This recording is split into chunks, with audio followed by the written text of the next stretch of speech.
नमस्कार, मी आहे रिंकू आणि तुम्ही पाहतात नागपूर समय मराठी बातमीपत्र। आजच्या विशेष बातमीपत्रामध्ये आपलं मनपूर्वक स्वागत। राज्यातील आणि आपल्या परिसरातील महत्त्वाच्या घडामोडी, राजकारण, समाज, आरोग्य, संस्कृती क्षेत्रातील ठळक बातम्यांचा वेध आपण घेणार आहोत। तर चला करूया सुरुवात आजच्या महत्त्वाच्या बातम्यांसोबत। शाहू समाजाचे श्री सोनू शाहू यांच्या निर्मम हत्येनंतर संपूर्ण शाहू समाज न्याय आणि सामाजिक एकतेच्या दिशेने एकजुटीने पुढे जात असल्याचे चित्र दिसत आहे। सोनू शाहू यांच्या कुटुंबाला न्याय मिळवून देण्याचा ठाम संकल्पनातून समाजात पुन्हा एकदा संघटित ताकद उभी राहत आहे। याच पार्श्वभूमीवर शाहू समाज फाउंडेशन तर्फे सन 2025 ते 2026 या कालावधीसाठी अध्यक्षपदाची निवडणूक लोकशाही पद्धतीने पार पाडण्यात आली।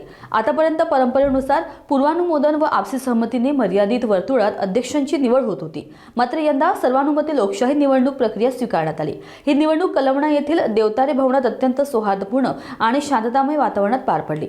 समाज बांधवांचा उत्स्फूर्त सहभाग लाभलेल्या या निवडणुकीत श्री मुकेश शाहू यांना बहुमताने विजय घोषित करण्यात आलं।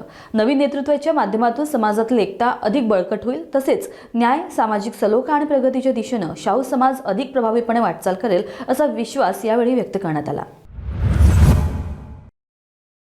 छत्तीसगडच्या रायगड जिल्ह्यातील ओपी जिंदल युनिव्हर्सिटीच्या हॉस्टेलमध्ये द्वितीय वर्षाच्या बीटेक विद्यार्थिनी प्रिन्सी कुमारीने आत्महत्या केली आहे। तिने सुसाईड नोटमध्ये अभ्यासातील कमकुवतपणा आणि आर्थिक ताण यामुळे मातापित्यांची अपेक्षा पूर्ण करू शकले नाही म्हणून खंत व्यक्त केली आहे। पोलीस पोस्टमॉर्टम अहवालाची वाट पाहत आहेत आणि इतर विद्यार्थ्यांकडून चौकशी केली जात आहे।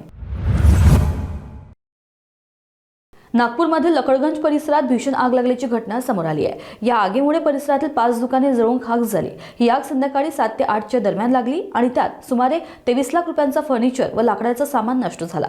सूचना मिळताच कलमना, वाठोडा आणि लकडगंज या ठिकाणाच्या फायर ब्रिगेडच्या 3 गाड्या घटनास्थळी पोहोचल्या आणि आग आटोक्यात आणण्यात आली। आनंदाची गोष्ट म्हणजे या घटनेत कोणतीही मानवहानी झाली नाही। सध्या आग लागण्यामागील कारणांची तपासणी सुरू आहे।